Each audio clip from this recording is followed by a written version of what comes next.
I did go around the back.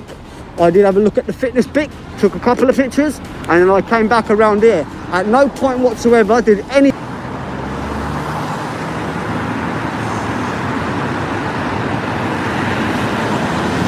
No, don't want to put your hand up.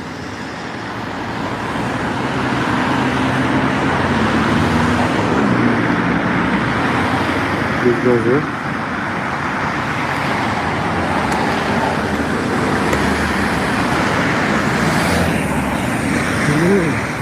Sorry about this, people.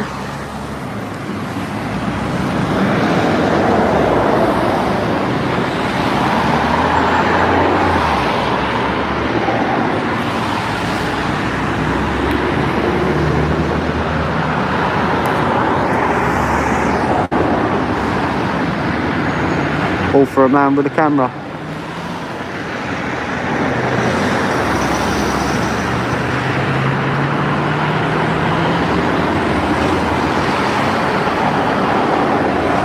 I appreciate everybody that's here watching.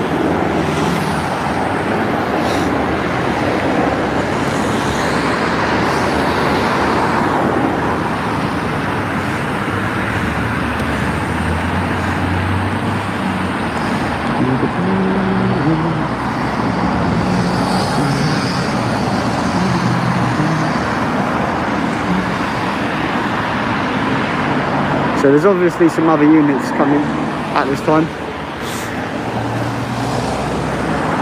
We're just waiting for them.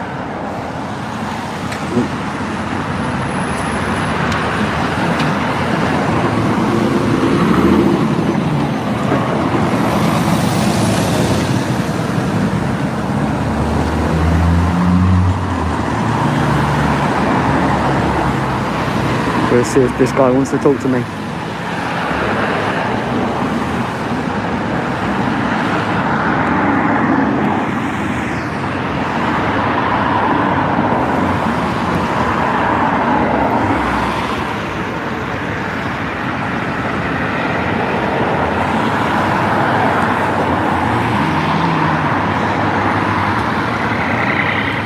Here comes another unit, people. We've got another unit coming. Woo! Look at this. Here we go, people. Here we go.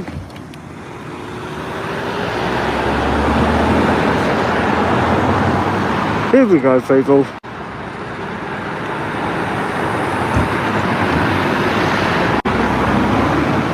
See, they don't want to come and talk to me.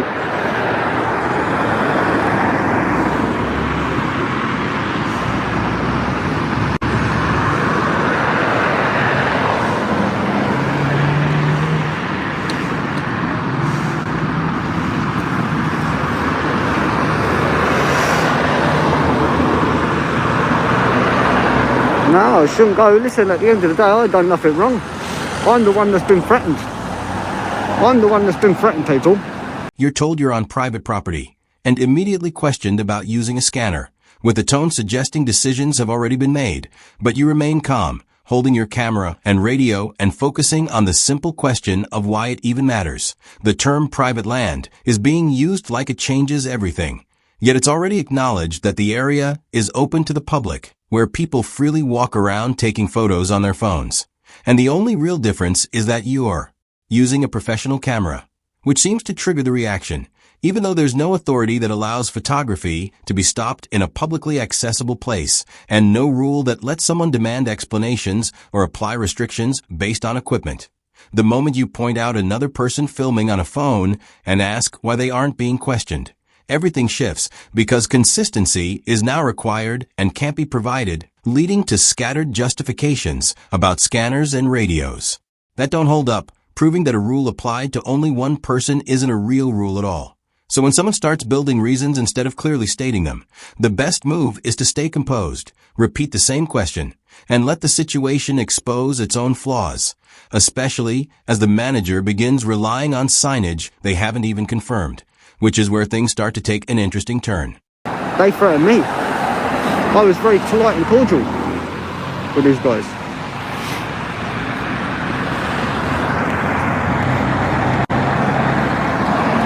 you doing, guys?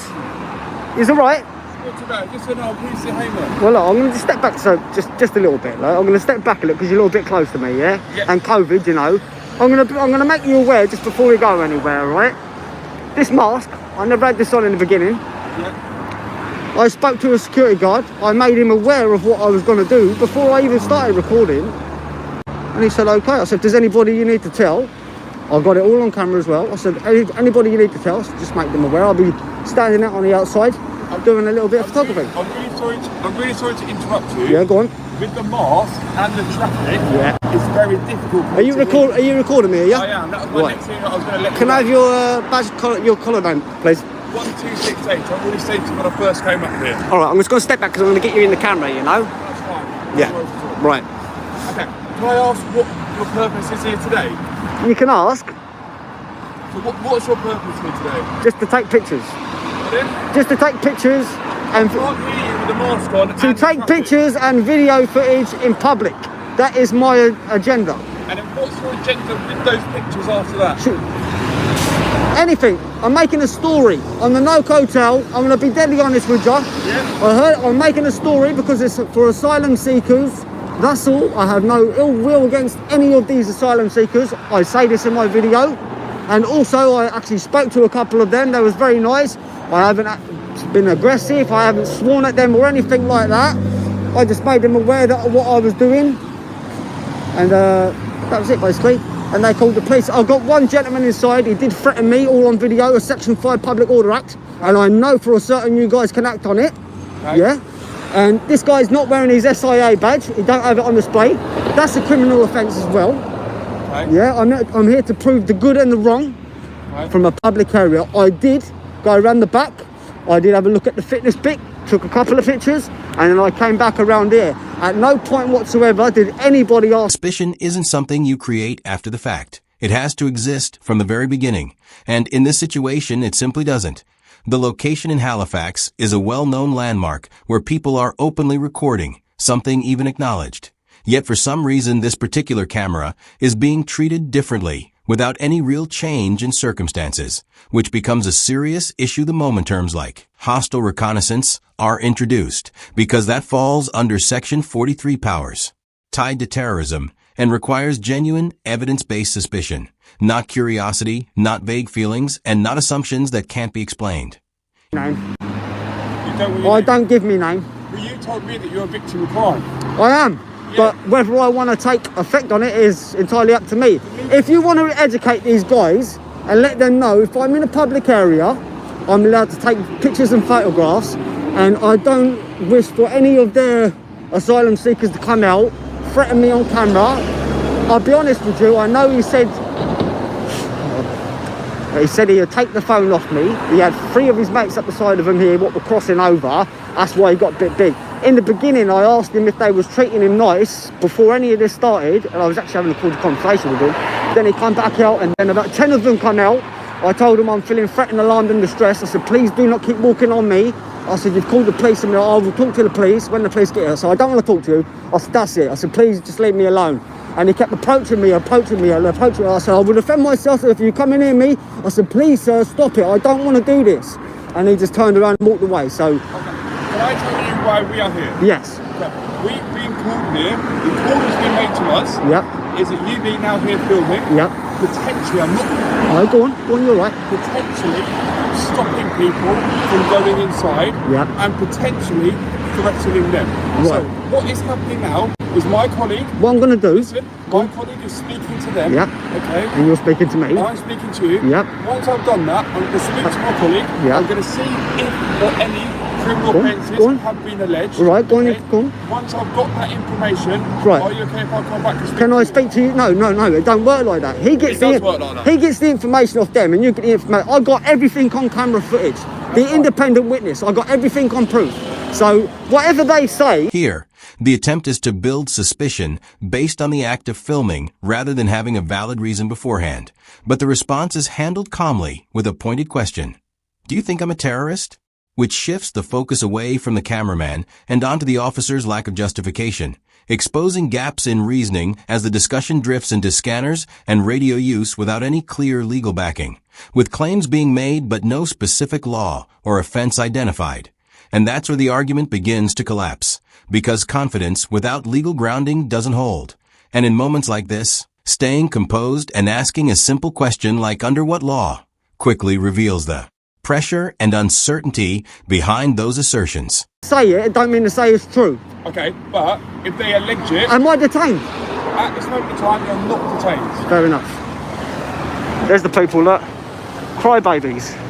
That's what they are. They're crybabies. I never done anything to them. I never done nothing at all. But this guy here, he's the guy that threatened me. Hear me up. He's the guy that threatened me. Excuse me, officer. Excuse me, officer. Excuse me. That's the guy right there that threatened me. And I got everything on camera.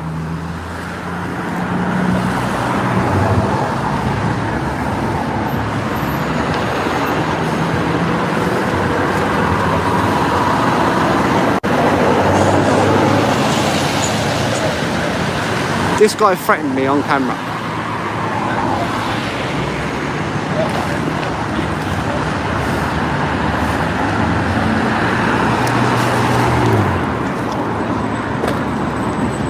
I'll be honest with you, sir.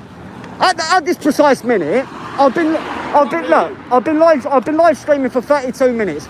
All that footage is on that phone. I could show you that footage if you want to see it. That no crime's been committed. If you want to see it, you can see it. I'm more than happy to have a look at it. Yeah, but I'm going to let your colleagues see what they do and what lies this organisation says. Yep. And then we can cut to the deal and we can come out with the facts. No worries at all. But I'll wait here for you. Beans, I'm not being detained. I'll wait here. Thank you very much. All right, thank you very much, old man. Can I have your name and collar, please? Hello. Can I have your name and collar number, please? Yeah, it's PC Callahan. Thank you very much. I appreciate it. See, when I turned up in the beginning, I was actually having a cordial conversation with these guys, asking them how they being treated, you know, and sorry, mate, and Just so you know, my body worn is. no, that's okay, that's perfect, that's no problem.